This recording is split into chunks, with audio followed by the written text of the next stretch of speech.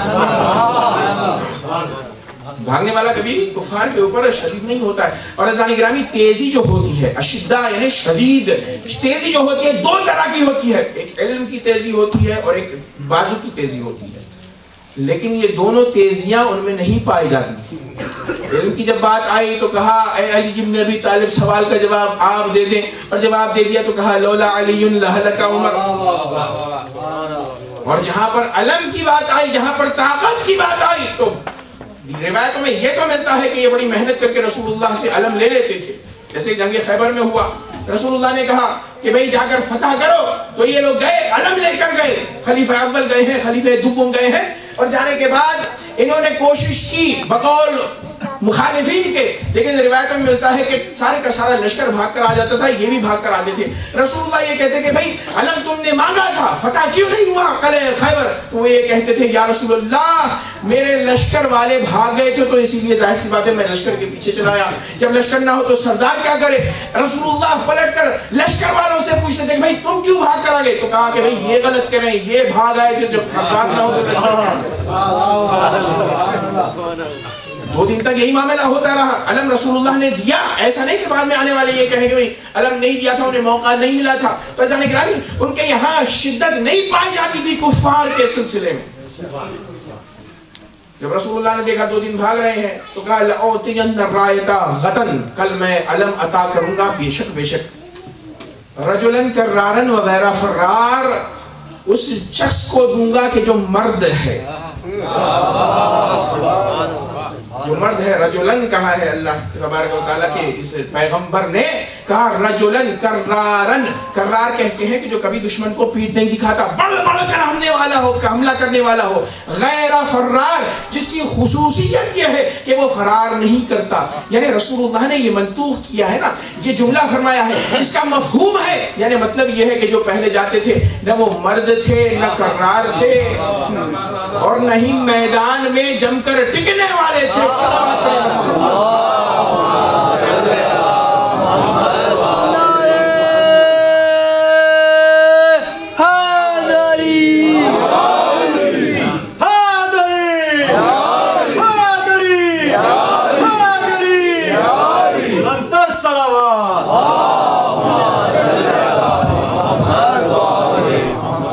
کلام جو ہوتا ہے اس کے 2 پہلو ہوتے ہیں. ایک منطوق ہوتا ہے جو کلام کیا گیا ہے, جو اسٹریٹ فارورڈ معنی پہنچانا چاہ رہے ہیں, اور اس کا ایک مفہوم ہوتا ہے, یعنی اس کے معنی نکلتے ہیں. اب تک کہ رسول اللہ جسے علم دے رہے تھے, کہا اب میں پیش دوں گا علم اسے کہ جو رجل ہو, جس کی صفت یہ ہے کہ وہ رجل ہو, مرد ہوگا, کرار ہوگا اور غیر فرار ہوگا. تو ظاہر سی بات ہے بھاگنے کے باوجود بھی روایت میں ملتا ہے کہ خواہش تھی کہ یہ علم مل جائے. رسول اللہ نے کہہ دیا نا, جب کہہ دیا کہ جو فرار ہے, بھاگنے والا ہے, اسے نہیں دوں گا, تو انہیں نہیں جانا چاہیے تھا. لیکن وہ گئے. جانے کے بعد رسول اللہ سے کہا کہ شاید رسول اللہ مجھے دے دے. روایتوں میں ملتا ہے کہ رسول اللہ نے سارے اصحاب کے اوپر نظر ڈالی, علی بن ابی طالب نظر نہیں آئے, کیونکہ آنکھوں کو کچھ پرابلم ہو گئی تھی. کہا علی کہاں پر ہے؟ تو کہا علی بن ابی طالب درد چشم میں مبتلا ہے. کہا علی بن ابی طالب کو بلایا جائے. کہا یا رسول اللہ آپ ہمیں دے دیجئے. کہا کہ نہیں, رجل وہی ہے, اور اس کا علاج ہوگا, اور اس کے بعد وہی رجل کرار جائے. رسول اللہ نے بلایا. روایت میں ملتا ہے رسول اللہ نے اپنا لعاب دہن علی بن ابی طالب کی آنکھوں پر رکھا کہ جس سے علی بن ابی طالب کی آنکھوں کو شفا حاصل ہوئی. وزان گرامی, جو شخص فرار ہو سکتا ہے, بھاگ سکتا ہے, وہ کفار پر شدید نہیں ہو سکتا. وزان گرامی, شدید کفار پر صرف اور صرف علی بن ابی طالب کی ذات ہے. اشداء علی الکفار, کوئی جنگ تاریخ میں نہیں ہے سوائے جنگ تبوک کے جس سے علی بن ابی طالب نے نہیں جتوایا. تو محمد رسول اللہ, محمد اللہ کے رسول ہیں. والذین معہ, رسول اللہ کے ساتھ زیادہ وقت گزارنے والا کون؟ علی بن ابی طالب. کفار پر شدید کون؟ علی بن ابی طالب. پھر اس کے بعد رحماء بینہم, انہوں نے کہا کہ رحماء بینہم سے مراد خلیفہ سوم ہے. کیوں؟ اس لیے کہ بہت وہ رحم دل تھے. درحال کہ خدا کی قسم وہ رحم دل نہیں تھے, رحم دل نہیں تھے. اور اس کی وجہ 2-2-4 والی بات کرنے کی تو میری عادت ہے. رحم دل نہیں تھے اس لیے کہ انہوں نے ابو ذر غفاری جیسے سچے کو، کہ جس کے بارے میں محمد نے یہ کہا کہ زمین کے اوپر ابو ذر جیسا سچا نہیں ہے، اسے تبعید کر دیا۔ انشاءاللہ صحابہ کی گفتگو آئے کہ یہ کہا جاتا ہے نا کہ بھئی بہت رحم دل تھے، ایک دوسرے کے ساتھ یہ رحم دلی تھی۔ ربضہ میں پہلے روایت میں ملتا ہے کہ جناب ابو ذر غفاری کو شام میں بھیج دیا معاویہ کے پاس۔ معاویہ کے پاس جب گئے تو سچ بولنے والے تھے نا ابو ذر غفاری، ابو ذر غفاری وہاں پر گئے اور علی ابن ابی طالب کے فضائل کو بیان کرنا شروع کیا شام کے شہر میں۔ اس نے یہ دیکھا کہ بھئی یہ ابو ذر یہاں پر ہوں گے تو اس کی حکومت کا تختہ پلٹ جائے گا، تو خط لکھ کر بھیجا خلیفہ سوم کو، تو انہوں نے کہا کہ ابو ذر کو ایک سرکش اونٹ پر بٹھلا کر بھیج دو۔ سرکش اونٹ پر بٹھلا کر ابو ذر کو بھیجا گیا۔ ابو ذر غفاری آئے اور آنے کے بعد وہی صداقت کی باتیں کرتے تھے، اور صداقت کی کیا باتیں ہوتی تھی؟ وہی آیت پڑھتے تھے کہ اللہ تبارک و تعالیٰ نے کہا یا ایھا الذین آمنوا اتقوا اللہ وکونوا مع الصادقین، سچوں کے ساتھ ہو جاؤ۔ لیکن حضرات گرامی یہ برداشت نہیں ہوتا تھا، آخر میں تبعید کر دیا گیا ابو ذر غفاری کو ولایت علی ابن ابی طالب کی وجہ سے ربضہ کی طرف، جہاں پر ان کی شہادت ہوئی۔ تو حضرات گرامی یہ رحم دل شخص ہے کہ جو صحابہ رسول اللہ کے اوپر سختی برتتا ہے۔ عبداللہ ابن مسعود کوڑے مارے گئے، عبداللہ ابن مسعود کے تفصیلات آئندہ مجالس میں آئیں گی۔ عمار یاسر کو پیٹا گیا دور عثمان میں، اور خلیفہ سوم نے یہ جسارت کی کہ عمار یاسر کو اپنی بزم میں انہوں نے چھڑی سے مارا۔ یہ رحم دل ہے امت کے اوپر، ظاہر سی بات ہے یہ دلائل جو تاریخ میں ملتے ہیں اس سے رحم دلی واضح نہیں ہوتی۔ رحم دل تھے وہ بے شک، لیکن بنی امیہ کے اوپر انہوں نے رحم دلی اپنی پوری جتلائی ہے، اور یہی وجہ ہے کہ ان کی قتل کا سبب بھی یہی ہوا۔ بنی امیہ سے بڑے کھل کر دوستی تھی۔ روایت میں ملتا ہے کہ بیت المال جتنا خلیفہ سوم کے زمانے میں غارت ہوا ہے اس کی کوئی مثال ہی نہیں ملتی، کوئی حساب کتاب تاریخ میں نہیں ہے۔ بڑا پیسہ جو ہے بیت المال سے بنی امیہ کو دیا گیا۔ ایک موقع پر میں نام گنا رہا ہوں، مروان کو، کہ جو ملعون ہے رسول اللہ کی زبان میں، مروان کو ایک نشست میں خلیفہ سوم نے 1000 دینار دیے ہیں۔ حکم ابن ابی العاص کہ جو مروان کا باپ ہے اسے بھی 1000 دینار دیے۔ ابو سفیان کہ جس نے اسلام کو کیا نقصان نہیں پہنچایا، ابو سفیان کو 2000 دینار دیے، اور عبداللہ بن خالد کو کہ جو ان کا رشتہ دار لگتا تھا اسے بھی ایک نشست میں 4000 دینار بغیر کسی وجہ کے، بغیر کسی علت اور ضرورت کے عطا کر دی۔ اور حضرات گرامی روایتوں میں یہ ملتا ہے کہ وہ شخص کہ جسے رسول اللہ نے مدینے سے نکال دیا تھا، طرید، 2 افراد تھے، حکم ابن ابی العاص اور مروان ابن حکم، باپ بیٹے۔ روایت میں ملتا ہے کہ فتح مکہ کے بعد حکم ابن ابی العاص رسول اللہ کے پاس آیا، جان بچانے کے لیے اس نے اسلام کو قبول کر لیا، لیکن روایت میں ملتا ہے کہ اسلام قبول کرنے کے بعد ظاہری معنی میں اس نے رسول اللہ کی توہین کرنا شروع کی، تو رسول اللہ نے دیکھا کہ یہ باز نہیں آیا ہے اپنے کفر سے، رسول اللہ نے اسے مدینے سے نکال باہر کیا۔ اس کو کہتے ہیں ترید، یعنی جو طرد کر دیا گیا ہے، جو مطرود ہے، چھوڑ دیا گیا ہے۔ عزیزان گرامی یہ شخص چلا گیا، جناب عثمان کا رشتہ دار تھا، خلیفہ سوم کا رشتہ دار تھا۔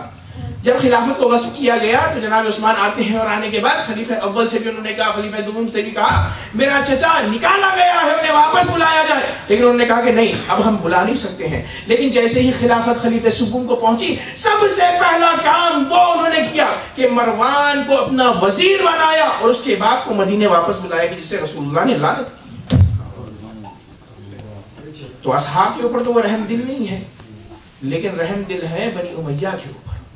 لیکن عزیزان گرامی علی ابن ابی طالب کی ذات ایسی ذات ہے کہ جو دوست پر بھی رحم دل ہے اور دشمن پر بھی رحم دل ہے۔ رحماء بینہم، کیوں؟ اس لیے کہ علی ابن ابی طالب نے اپنے قاتل کو یہ کہا کہ اس کے ساتھ زیادتی نہ کی جائے، ایک ضربت لگائی تھی تو ایک ضربت اسے لگنی چاہیے۔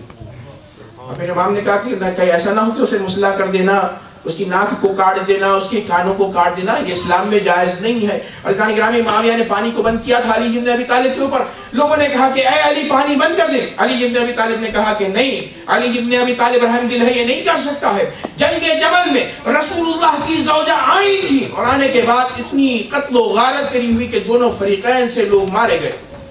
اب یہاں پر رحم دل علی ابن ابی طالب دیکھیں، جنگ جمل میں بھی دشمن کے ساتھ ایک مرتبہ رسول اللہ کی زوجہ سے انہوں نے یہ کہا کہ آپ مدینے واپس تشریف لے جائیں کیونکہ جنگ آپ ہار چکی ہیں. انہوں نے انکار کیا پہلے.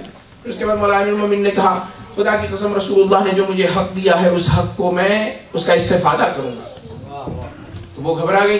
اور روایت میں ملتا ہے کہ وہ ان کو جب چھوڑنے کے لیے بھیجا جا رہا تھا تو محمد ابن ابی بکر کے جو ان کے بھائی لگتے تھے مولا امیر المومنین نے کہا کہ 20 مردوں کے ساتھ رسول اللہ کی زوجہ کو مدینے پہنچایا جائے. اب عزیزان گرامی جب 20 لوگوں کے ساتھ زوج رسول اللہ گئی ہیں مدینے تو جاتے ہی انہوں نے اہل مدینہ کی عورتوں کو جمع کیا.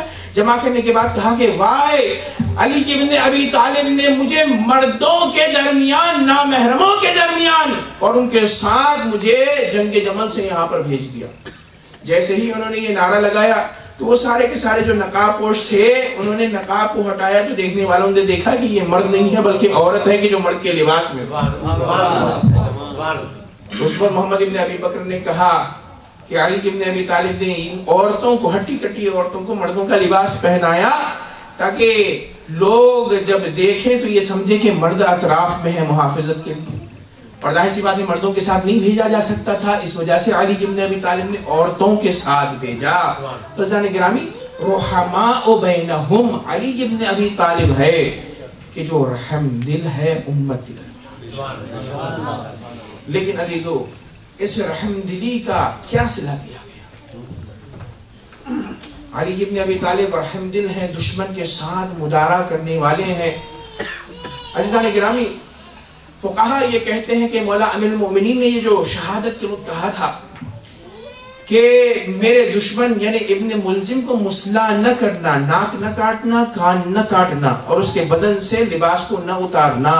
عزیزان گرامی یہ شریعت کا حکم تھا اور امام نے تاکید فرمائی تاکہ کل کربلا میں لوگ تھوڑی سی غیرت اگر ان میں آ جائے تو علی ابن ابی طالب کے احسان کو نہ بھولیں. لیکن عزیزان گرامی کربلا میں شہادت ابا عبداللہ الحسین کے بعد وہ تجاوز ہوا کہ جناب سکینہ کے کانوں سے گوشواروں کو چھینا گیا اور وہ مصیبت عظمی اہل بیت اطہار کے اوپر واقع ہوئی ہے کہ جس کی مثال آج تک ہمیں نظر نہیں آتا. عزیزان گرامی آج مصیبت کا دن ہے جو کہ مخصوص ہے حسن ابن قاسم ابن حسن سے. عزیزان گرامی روایتوں میں ملتا ہے کہ کربلا کے بچوں میں سے ایک بچہ یہ بھی تھا کہ جو شہادت کو بڑا دوست رکھتا تھا. ایک مرتبہ ماں سے بیٹے نے پوچھا, ام فروا سے قاسم نے پوچھا, اماں ذرا بتلائیے گا کہ کیا کل میں شہید ہوں گا؟ تو کہا بیٹا جاؤ جا کر اپنے چچا سے ہی اس کا سوال پوچھ لیں. عزیزان گرامی ام فروا کا یہ لال آتا ہے اور آنے کے بعد امام حسین سے سب آسور یہ پوچھتا ہے کہ مولا بتائیے کہ کیا کل شہداء کی لسٹ میں فہرست میں میرا بھی نام ہے؟ ایک مرتبہ امام حسین نے دیکھ کر اپنے اس بھتیجے سے پوچھا کہ بتاؤ کیف الموت عندک, اے بیٹا ذرا بتانا تمہارے نزدیک موت کیسی ہے, کیا کانسیپٹ ہے موت کا تمہارے نزدیک؟ کہا الموت عندی احلا من العسل. قاسم نے جواب دیا, کہتے ہیں کہ موت میرے نزدیک شہد سے زیادہ شیرین ہے. عزیزان گرامی جیسے ہی ابا عبداللہ الحسین نے یہ معرفت والا جملہ سنا تو سننے کے بعد فرماتے ہیں کہ اے قاسم کل تم بھی شہید ہوگے اور علی اصغر بھی شہید کر دیا جائے گا. عزیزان گرامی روایتوں میں ملتا ہے کہ جیسے ہی قاسم نے یہ سنا تو رہا نہیں گیا. ایک مرتبہ قاسم سمجھے کہ شاید اشقیاء خیمے میں داخل ہو جائیں گے اور داخل ہو کر جناب علی اصغر کو شہید کر دیں گے. عزیزان گرامی ایک مرتبہ بندے قبا ٹوٹے, کہا مولا کیا لشکر خیمے میں آ جائے گا اور علی اصغر کو شہید کر ڈالے گا؟ تو ایک مرتبہ مولا نے کہا کہ نہیں, میں سوال آپ کے لیے علی اصغر کو لے جاؤں گا لیکن اس وقت شمر پانی کے بدلے تیر چلائے گا کہ جس کی وجہ سے علی اصغر ذبح ہو جائے گا. عزیزان گرامی رات گزرتی ہے, یہ میسج کو سنا, یقین ہو گیا کہ قاسم شہید ہونے والے ہیں. عزیزان گرامی قاسم واپس آئے, ماں کو خبر دی, ماں نے بھی قاسم کو آمادہ کیا اور کہا کہ بیٹا کل علی اکبر سے پہلے اور محمد سے پہلے جا کر تمہیں شہید ہونا ہے. عزیزان گرامی صبح عاشور جیسے ہی نمودار ہوتی ہے, ایک مرتبہ ام فرما نے یہ دیکھا کہ قاسم ابھی تک شہادت کے لیے نہیں گئے ہیں. قاسم کو اپنے ساتھ لیا. عزیزو یہ بتلائیے گا, دل پر ہاتھ رکھ کر سوچئے گا کہ جناب ام فرما کون ہے؟ بیوہ عورت ہے کہ جس کا شوہر شہید کر کر دیا گیا, جوانی میں شہید کر دیا گیا. عزیزان گرامی, کسی کی اگر ایک اولاد ہو اور شوہر بھی نہ ہو تو سارے کا سارا دار و مدار اس عورت کا اس اولاد کے اوپر ہوتا ہے کہ جو شوہر کی آخری نشانی ہوتی ہے. لیکن عزیزان گرامی, ام فروا کا فداکاری دیکھیے گا, ایثار دیکھیے گا. وہ آتی ہیں اور آنے کے بعد کہتی ہیں السلام علیکم یا ابا عبداللہ, اے مولا آپ پر سلام ہو. جیسے ہی حسین نے یہ دیکھا کہ بھابھی آئی ہیں تو فوراً اپنی جگہ سے اٹھ جاتے ہیں, اور اٹھنے کے بعد کہتے ہیں کہ بھابھی آپ کیوں آئی, مجھے بلا لیتی میں آ جاتا, آپ نے کیوں رحمت فرمائی. عزیزان گرامی, روایت میں لکھا کہ ام فرما نے کہا بس مولا میرے بچے کو بھی اجازت دے دے تاکہ وہ آپ کا دفاع کے لیے چلا جائے اور شہید ہو جائے. عزیزان گرامی, روایتوں میں ملتا ہے کہ جیسے ہی قاسم کو حسین نے دیکھا, ایک مرتبہ بھائی کی یاد آ گئی, قاسم کو اپنے گلے سے لگایا. حسین نے اور قاسم نے اس قدر گریہ کیا, اس قدر گریہ کیا کہ دونوں غش کھا کر زمین کربلا پر گر گئے. اجرکم اللہ.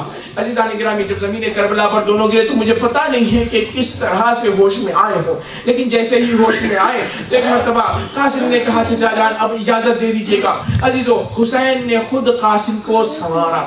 روایتوں میں ملتا ہے کہ گھوڑے پر بٹھایا, بٹھانے کے بعد امامہ سفید امامہ باندھا, ایک حصے کو سر پر رکھا اور دوسرے حصے کو سینے کے اوپر ڈال دیا. قاسم دیکھتے رہے. ایک مرتبہ بڑا عجیب کام کیا حسین نے. ایک مرتبہ قاسم کے جو پیراہن تھا, جو کرتا تھا, اسے سینے کی طرف سے پھاڑ دیا, اور پھاڑنے کے بعد کہا بیٹا جاؤ خدا حافظ, انا للہ و انا الیہ راجعون. عزیزو, جیسے ہی قاسم نے یہ دیکھا کہ کرتا پھٹ گیا ہے تو پوچھا چچا جان یہ کرتا پھاڑنے کی کیا وجہ تھی؟ کہا کہ بیٹا تمہیں پتا نہیں, یہ یتیمی کی نشانی ہوتی ہے. میں یہ چاہتا ہوں کہ دشمنوں سے کہوں کہ حسن کا یتیم آ رہا ہے, ذرا اس کا خیال. اجرکم علی اللہ. عزیزان گرامی, قاسم ابن حسن جن کی عمر 13 سال روایت میں ملتی ہے آئے, اور آنے کے بعد کہا ان تنکرونی فانا ابن الحسن سبط النبی المصطفی المعتمن. رجس پڑا ہے وہاں پر, کہا اگر تم انکار کرو گے تو کیا ہوگا, میں حسن کا لال ہوں, وہ حسن کے جو سبط رسول خدا تھا. عزیزان گرامی, جب مبارز طلب کیا ہے تو عمر سعد نے کہا کہ اس جوان کے مقابلے میں کون جائے گا. ارزق شامی بڑا پہلوان تھا. عمر سعد نے کہا کہ ارزق شامی جاؤ اور جانے کے بعد مقابلہ کرو, لیکن ارزق شامی نے کہا کہ میرے لیے یہ جسارت ہے کہ میں جا کر قاسم سے جنگ کروں, میں اپنے فرزند کو بھیجتا ہوں. عزیزان گرامی, پہلا فرزند اس نے بھیجا, قاسم نے اس کا قلع قمع کیا. دوسرے فرزند کو بھیجا, اس کا قلع قمع کیا. روایت میں ملتا ہے کہ ارزق شامی کے 7 فرزند آئے, 7 فرزندوں کو قاسم ابن حسن نے واصل جہنم کیا. عزیزان گرامی, جیسے ہی ارزق کے 7 فرزند مار دیے گئے تو ارزق کو جلال آیا, اور وہ بھی آتا ہے جناب قاسم کے پاس. عزیزان گرامی, وہ شجاعت تھی امام حسن کی جناب قاسم کے کہ ارزق شامی کو بھی ایک بار کے اندر جناب قاسم نے واصل جہنم کیا. عزیزان گرامی, جیسے ہی منظر مقتل کا ایسا ہو گیا تو عمر سعد نے کہا کہ ایک شخص کے ساتھ جنگ نہیں کی جا سکتی ہے. قاسم کو سب گھیرے, اور گھیرنے کے بعد قاسم کو مارنا شروع کرے. عزیزان گرامی, یہ وہ مقام تھا کہ کوئی تیر مارتا تھا, کوئی پتھر مارتا تھا, کوئی نیزہ مارتا تھا. قاسم تلوار چلاتے ہوئے گھوڑے کو دوڑاتے جاتے تھے, لیکن عزیزان گرامی, ایک شخص نے چپ کر قاسم کے سر کے اوپر ایسی ضربت تلوار کی لگائی کہ قاسم منہ کے بل زمین کربلا پر آئے. عزیزان گرامی, جیسے ہی قاسم پشت فرس سے زمین پر آئے تو یہ وہ مقام تھا کہ ظالم یہ چاہتا تھا کہ قاسم کے سر کو قلم کر دے. ایک مرتبہ قاسم نے کہا اے چچا جان ذرا مدد کے لیے آئیے, ظالم یہ چاہتا ہے کہ میرے سر کو قلم کر دے. عزیزان گرامی, جیسے ہی حسین نے بھتیجے کی آواز سنی تو شیر کی طرح دوڑے, اور جو قاتل سر قاسم کو قلم کرنا چاہتا تھا اس کے ہاتھ کے اوپر وار کیا, اس کا ہاتھ قطع ہوا. عزیزان گرامی, اسی عالم میں بھگدڑ مچ گئی. اس نے اپنے یاروں کو بلایا, کہا کہ میری مدد کرو, نہیں تو حسین مجھے شہید کر دیں گے, نہیں تو حسین مجھے قتل کر دیں گے. عزیزان گرامی, اسی میں بھگدڑ مچ گئی. سارے کے سارے گھوڑے لاش قاسم کی طرف آنے لگے. عزیزان گرامی, یہ وہ موقع تھا, حسین چاہتے تھے کہ گھوڑوں کو دور کیا جائے قاسم سے, لیکن عزیزو یہ ہوا کہ لاش قاسم جس میں قاسم بیچ میں تھا, داہنی طرف کے گھوڑے بائیں طرف چلے گئے, بائیں طرف کے گھوڑے دائیں طرف چلے گئے. عزیزان